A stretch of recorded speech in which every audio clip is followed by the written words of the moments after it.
Kolleejjonni keenya ergamni isaanii kenname biyya tana jijjiiruu keessatti guddaadha. Bara darbe godinni keenya akka Oromiyaatti sadarkaa tokkoffaadhaan badhaafame. Badhaasa sana irra deebinee fudhachuudha jechuudha kaayyoo keenya. Uummanni keenya akkamitti gara biizinasii keessa akka seenu Hooggansa ga'umsa qabu kan mana ceesisuu danda'u. Hooggansi ofii isaati fakkeenya ta'uu qaba jedha gara. ስልጠናው ሁለት ነገሮችን ያቀፈ ነው። dhaloota amma jiru kana dhaloota harka namaa eeggatu osoo hin taane dhaloota dorgomaa ta'u oomishuuf. Obsa Miidiyaa. Maqaan kiyya Abdoo Hussein jedhama. Itti gaafatamaa waajjira carraa hojii ogummaa godina Arsii Lixaati. Leenjiin kun kan barbaachiseef kolleejjonni keenya bu'uuraan madda yookiin burqaa ogummaati. Biyya kana jijjiiruuf ogummaan ammoo dhimma murteessaadha. Ogummaa hawaasa jijjiiru gonfachuun kolleejjota keenya leenjisaa keenyarraa eegama. Ogummaa kana yoo gonfatan biyya jijjiiru. Hawaasa ogummaa yoo gonfachiisan misooma finna guddina finna. Guddinnis misoomnis ogummaa malee dhufuu hin danda'u. Biyyi hunduu ogummaadhaan guddatte ergama yookiin mul'ata biyyi qabdu kan biyya guddatte hawaasa biyya badhaate uumuudhaaf bu'uurri waan hundaa ogummaa. Maqaan kiyya Abdii Jiruu jedhama. Deemii kolleejjii Baalataawoo Aanaa Waldooti.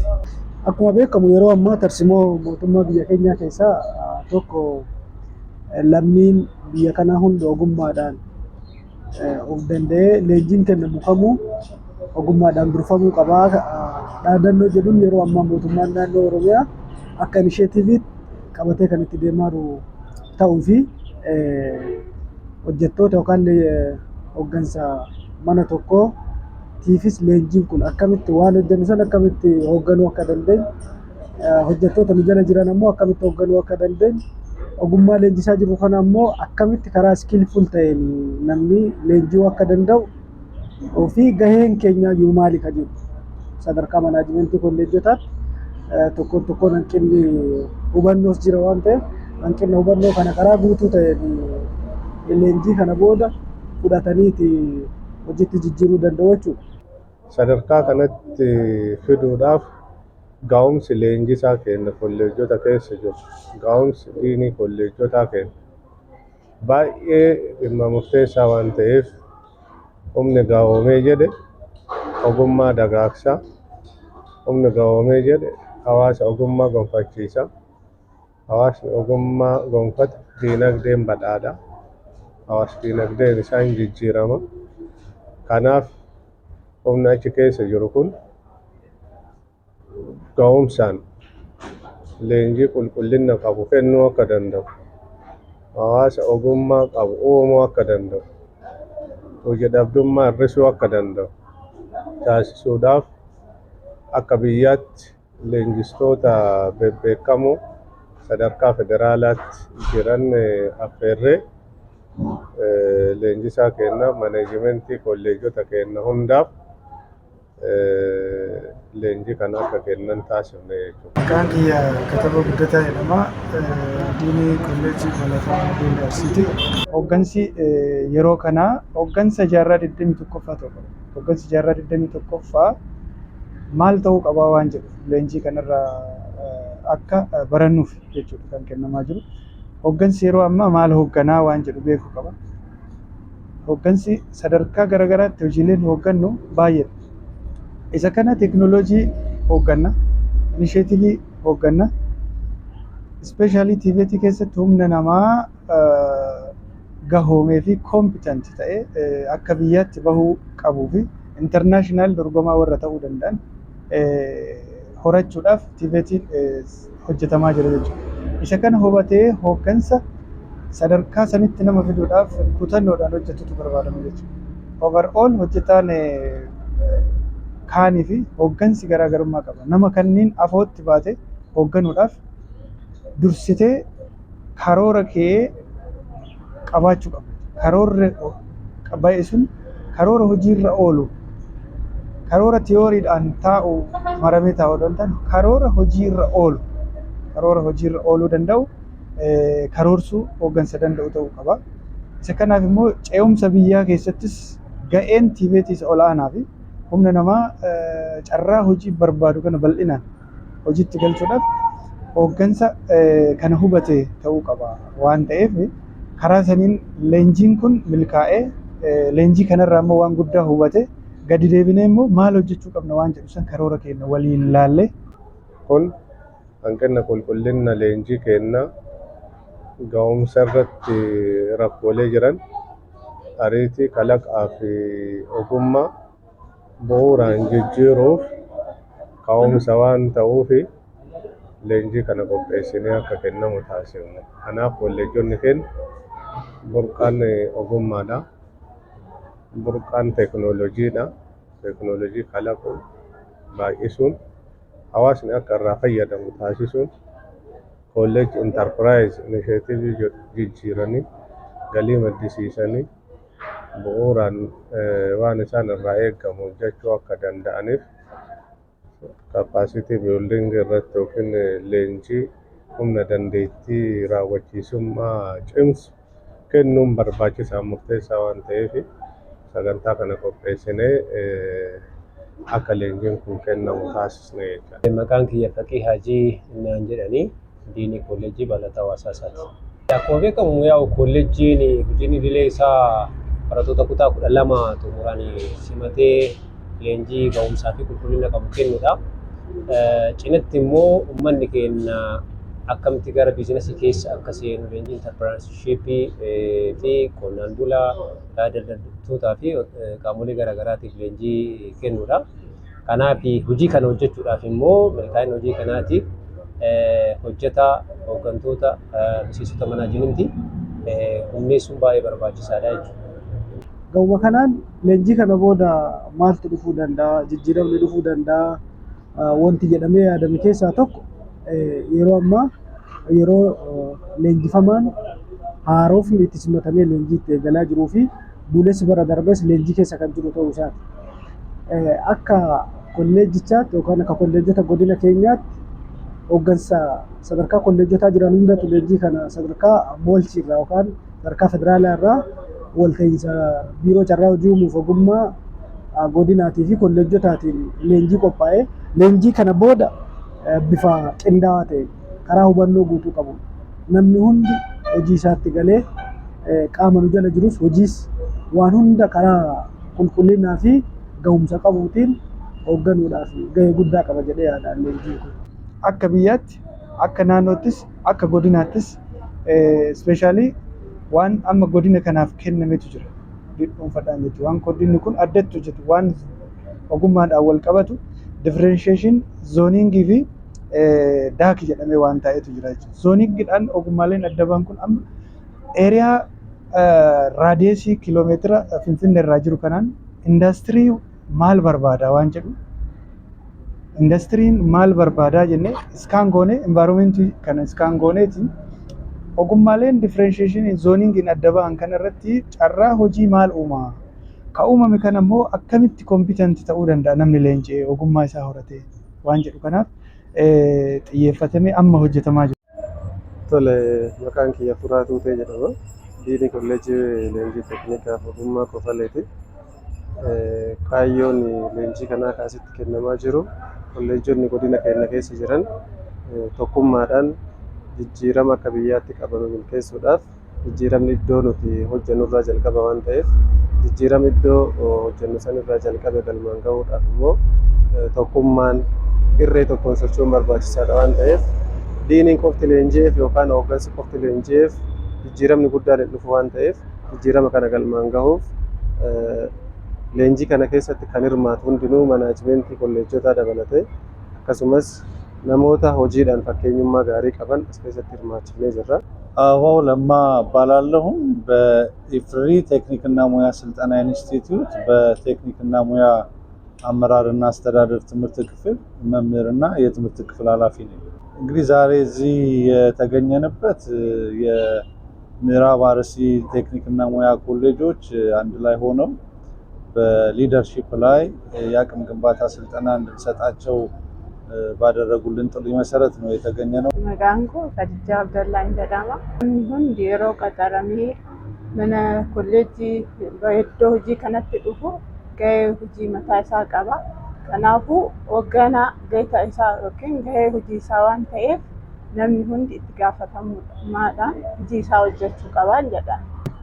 Especially naannoo Shaashamannee irraa kiiloomeetira 30 wayi gadi buunee Bulbulaatti yoo ilaalle bara 2018 qofa nama 12,000tu barbaadama achitti. Indaastirii kanaaf maal galtee kenninaan? Indaastirii kanaaf galtee maal kenninaan? Humna namaatiin oomishaan waan garaagaraatiin maal kenninaa waan jedhu karoorfannee hojjechaatiin jirra. Akka godinaattis akka naannoottis xiyyeeffannaan naannoo agro food processing jedhamu processingii kanarratti focus goonee hojjechaa jirra. Amma carraa kana keessatti fayyadamuu kan danda'u dargaggeessi waa harkaa qabaachuu qaba. Wanni harkaa qabaachuu qabu immoo ogummaadha. Beekumsi qofti knowledge wanni jedhamu qofti gahaa miti. knowledge namni qabu skill waan jedhu ስልጠናው ሁለት ነገሮችን ያቀፈ ነው። በአንደኛው ስለ ቴክኒክ እና ሙያ አመራርነት በአመራር ውስጥ የሚጠበቁ ክህሎቶችን እና የአመራር ባህሪያት ላይ ያተኮሩና በተለይ ቴክኒክ እና ሙያ ስልጠና ተቋማትን ስንመራ ዘርፉ ከሚጠብቀው ሰፊ ተልዕኮ አንፃር በየደረጃው ያሉ የቴክኒክ እና ሙያ ኮሌጅ አመራሮች ማለትም የኮሌጅ ዲኖች፣ ምክትል ዲኖች፣ የትምህርት ክፍል ኃላፊዎች እንዲሁም ደግሞ በተለያዩ የስራ ሂደት ውስጥ ያሉ መሪዎችን ሁሉ ያቀፈ ነው ስልጠናውና ስለዚህ ቴክኒክ እና ሙያ ስልጠና ኮሌጆቻችን ያለባቸውን ሰፊ ህብረተሰብን የመጥቀም የስራ ዕድል የመፍጠር ቴክኖሎጂን ለተጠቃሚ የማድረስ እና መሰል ተልዕኮች በውጤታማነት እንዲወጡ እነዚህን አመራሮች በጋራ አድርጎ ማሰልጠን እና አቅም መገንባት እና ተመሳሳይ አቅምና መረዳት ላይ እንዲሆኑ ማድረግ ወሳኝ ስለሆነ አንዱ ይሄንን ላይ ያተኮረ ነው። በሁለተኛ ደረጃ እንደ ርዕስ ያዝነው የኳሊቲ ጉዳይ ነው፣ የጥራት ጉዳይ ነው። ስለዚህ ኳሊቲ ለቴክኒክ እና ሙያ ምንድነው? ኳሊቲ ማኔጅመንት ሲስተም እንዴት ማስጠበቅ እንችላለን? በኮሌጅ ውስጥ የቶታል ኳሊቲ ማኔጅመንትንም ጽንሰ ሐሳብ ይዘን ዘርፉ ከሚጠብቀው ተልዕኮ አንፃር ውጤታማ የሆኑ ተወዳዳሪ የሆኑ ሰልጣኞችን ብቁ የሆኑ ሰልጣኞችን ለማፍራት ለጥራት የምንሰጠው ትርጉም ትልቅ መሆን ስላለበት እዛ ላይም ስልጠና እንሰጣለን። ከዚህ ጋር አያይዘን ስለ ጥራት ስናስብ ለምንድነው ጥራት የሚለውን ጥያቄ መመለስ አስፈላጊ ስለሆነ የቴክኒክ እና ሙያ ዋነኛ ተልዕኮ ላይ አጠንጥነን የወቅቱን የፖሊሲ ሀሳቦች የልዩ ልዩ ሪፎርም ኢኒሼቲቮች በተለይ ደግሞ በክህሎት መር ስልጠናችን ላይ ያሉ 11ዱን ዘረመሎች ዲኤንኤዎች ሁሉ አንስተን በቂ ግንዛቤ በማስጨበጥ ሁሉም በተመሳሳይ አቅም ላይ እንዲሆኑ ለመርዳትና ለማነቃቃትም የተደረገ ስልጠና ነው። እንግዲህ ከዚህ ስልጠና ምን ይጠበቃል ለሚለው እነዚህ የኮሌጅ በየደረጃ ያሉ አመራሮች ይህን ስልጠና ካገኙ በኋላ በስልጠናው ሂደት በሚደረጉ ውይይቶች በሚያገኟቸው አቅሞች ወደ ኮሌጃቸው ሄደው ደግሞ የኮሌጃቸውን ማህበረሰብ እንደዚሁ በማነቃቃት የተሻለ የመፈጸም አቅም ላይ እንዲደርሱ ያግዛል። እነሱ የተሻለ የመፈጸም አቅም ሲኖራቸው ደግሞ ተቋማቸውን በተገቢ ሁኔታ መምራት ይችላሉ፣ ማህበረሰብንም በሚገባ ያገለግላሉ። የቴክኒክና ሙያ ዘርፉም የሚጠበቅበትን ተልዕኮ የሚወጣበት አቅም ላይ ይደርሳል የሚል እሳቤ ነው ያለው። አጠቃላይ ስኪል jechuun hand with mind waan jedhu kana bakka tokkotti waliif finne haala saniin amma hojjechaa jirra jechuudha. Kana barbaadaati hooggansi kennallee kana hubachuu qaba waan jedhuuf leenjii gabaabaa kana akka godinaatti waajjira carraa hojii ogummaa godinaa waliin taanee qopheessine jechuudha. Yeroo kana qopheessinu Inistituutii Federaalaa irraa ogeeyyii kanneen fedhii kennaan waamne rakkoo manaajimentii jidduutti jiru, rakkoo kominikeeshinii jidduu jiru hiikuudhaaf akka waliigalaatti hojii kanaa nuu milkeessaa waan jedhuuf leenjii kana fookas goonee namoota filannee kan finne jechuudha. Kun immoo akka biyyaattis akka naannoottis hooggansa keenya kaappaasiteet gochuu humna keenyaanis humna kolleejjotaatiin hin danda'amaa waan jedhuuf gara kanatti dhufna jechuudha. Tokkoon nama gahee isaa bahudha jechuudha. Biyya kana guddisuudhaaf ogeessa oomishuun barbaachisaadha. Nuti immoo akka carraa ta'ee manni hojii keenya kolleejjiin Baalataa kamiyyuu ogeessa oomishuudha. Biyyi takka guddachuudhaaf immoo ogeessa qabaachuu qabdi jechuudha. Ogeessa kana oomishuudhaaf immoo karaa qulqullinnaa fi gahumsa qabuun manneen hojii kolleejjonni hunduu irratti hojjechuu qabu. Badhaadhina maatiis ta'ee badhaadhina biyyaa fiduudhaaf kolleejjiin Baalataa kamiyyuu hojii nama gahumsu irratti hojjechuu qaba. Keessattuu biyya keenya jijjiiruudhaaf barataa kutaa 12 xumura hunda kolleejjonni simatanii leenjii kennuufii qabanii leenjiin boodatti immoo madaallii gahumsa ogummaa kennuufii qabanii bifa kanaan hawaasa keenya gahumsinee gara ogummaatti deebisnee biyyas maatiis nama dhuunfaas jijjiiruu qabna waan ta'eef hojiiwwan kanneen raawwachuudhaaf immoo hojjetaa mana hojii hooggansa sadarkaadhaan jiru manaajimentis leenjii akka kanaa leenjii akka amma kennaa jirru kaappaasitii buildingii yookiin leenjii nama humneessu kennuufiin baay'ee barbaachisaadha waan ta'eef tokkoon hojjetaa jijjiirama fiduudhaaf kutannoo ijjannoo murannoo qabaachuu qaba. Gaheen irraa eegamullee isuma kana ta'uu isaa jechuudha. Leenjiin amma nuuf kennamaa jiru leenjii liidarshiippiidha. Liidarshiippii akkamitti akka mana tokko hoogganneetiin iddoo jirurraa gara iddoo biraatti ceesisuu dandeenyu mana san guddisuu dandeenyutti nu kenname. Kanaammoo asitti leenjiin asitti hafoo doontaa mana keenyatti gad deebineetiin maaltu nu hanqataa maal dabalannee hojjechuu qabna waan jedhu isaan ilaalleetiin hojii keenya gara fuulduraa akka milkoofnuuf waan nu gargaaruuf leenjiin kun barbaachisaadha jedhee hooggansi akka hoogganaatti nama hunda of jalatti qabateetiin ofii isaatiin fakkeenya ta'ee nama fuuldura isaatti of duuba isaatti qabateetiin hoogganeetiin hojjisiisuu qaba. Kanaaf maqaan kiyyaa Ashaa Diris jedhama. Gahee hojii kiyya karooraaf baajatarra hojjedha. Hooggansi gahumsi isaa mana keenyaaf baay'ee barbaachisaadha. Dursa ofii gahuma mana gahumsuu danda'anii hooggansa gahumsa qabu kan mana ceesisuu danda'u yoo ofii dandeettii fi gahumsaaf waan ittiin gahome saniif manas leenjii waan jiru hunda kenneef gahumsuu danda'a. Kan manas ceesisuu danda'u manas kallattii cuumsaa qabsiisuu danda'u hooggansa gahumeedha. Kanaaf gahee hooggansa gahumee hooggansi gahumee jechuun hojii hojjetamu kamuu keessatti nama gahumsa qabu kan hojii ceesisuu danda'u. Namas ta'ee kallattii qabsiisuuf ceesisuufis waa hundaafuu gahumsi barbaachisaadha. Kanaaf hooggansi gahumee jechuun kanaaf barbaachisa. Namni ofiif hin gahumne nama gahumsuu hin danda'u, manas kallattii qabsiisuu hin danda'u, manas ceesisuu hin danda'u. Kana jechuudha. Hooggansi ofii isaatti fakkeenya ta'uu qabaan jedha gara fakkeenya ta'ee qaama isa duuba jiru ammoo hojjisiisuu hojiitti kaaseetiin hojjisiisuu qabaan jedha. Hojjetaan Baalataa kan isarraa eegamu kolleejjii Baalataa keessa yeroo baay'ee leenjii garaagaraatu kennama.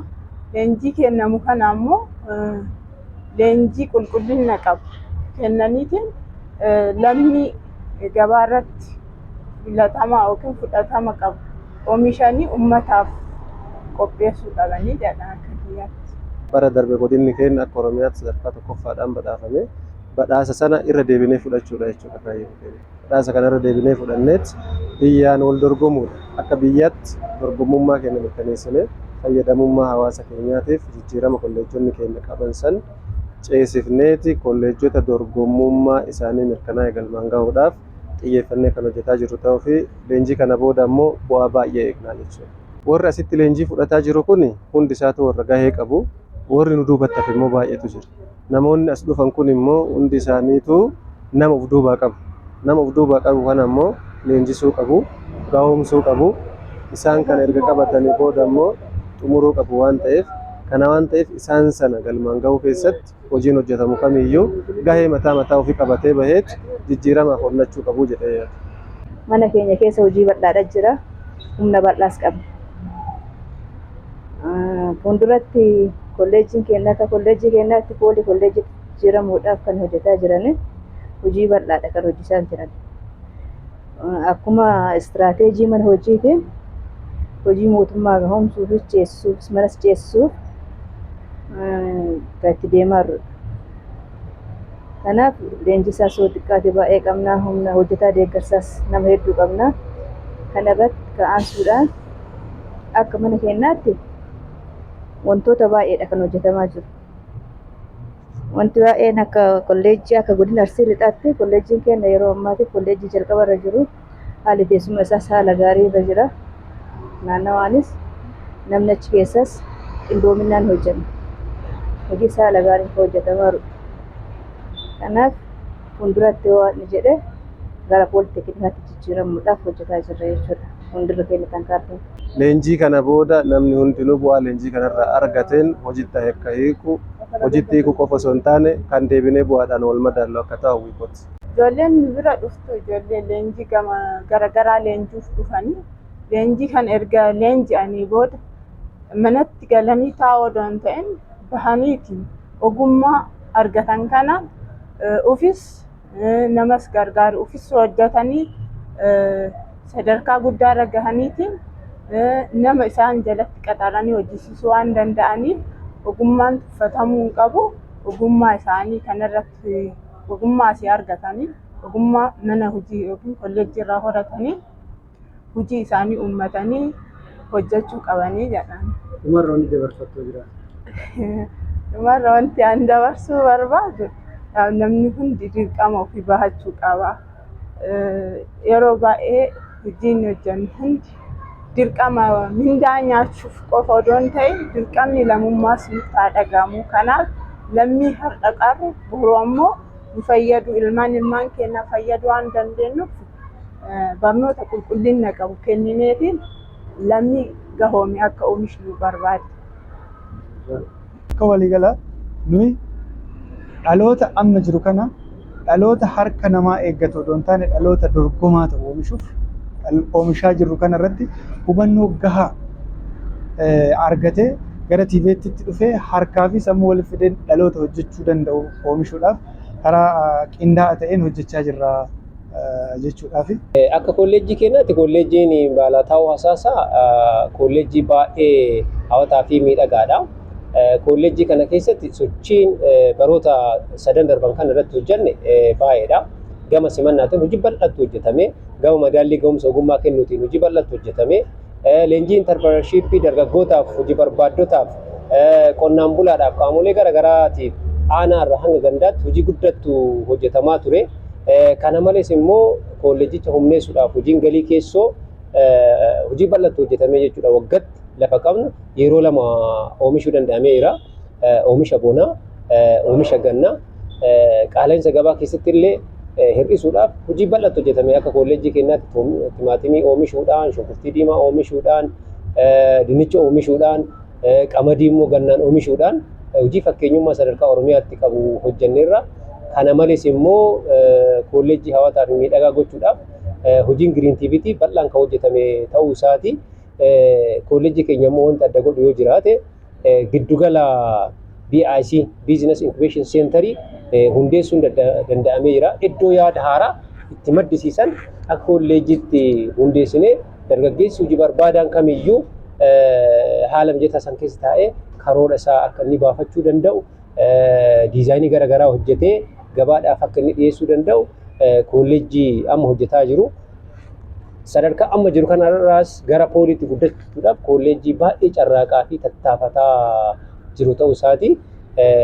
Karaadhuma kanaan immoo hawaasni keenya kana booda jiraachuudhaaf ogummaa barachuun baay'ee murteessaa ta'uu isaa hubatee barataan kutaa 12 xumure kamiyyuu gara kolleejjii keenyaa dhufee akka inni baratu nutis immoo isaan simachuudhaaf qophii gahaa kan taasifne ta'uu asumaan ibsaa. Koottaa baradhaatiin abbaa ogummaa ta'a. Ofis maatiis biyyas jijjiiraa waan jedhuun dhaamsa qabaa jechuudha. Kolleejjonni keenya ergamni isaanii kenname biyya tana jijjiiruu keessatti guddaadha. tokkoffaa kutannoon isaanii dabaluu qaba. Hawaasni keenya bal'inaan ogummaa gonfachuu qaba. Aadaan hojii jijjiiramuu qaba. Dargaggoon keenya hojii uumuu qaba. Eeggattummaa keessaa bahuu qaba. Hawaasni keenya sammuu intarpireenaraa horachuu qaba. Kanaaf hawaasa keenya qopheessuudhaaf tokkoffaa kutannoo, lammaffaa dandeettii isaanis dabaluun ergama guddaa kana akka bahan dhaamsa dabarsuun barbaada. Galatooma.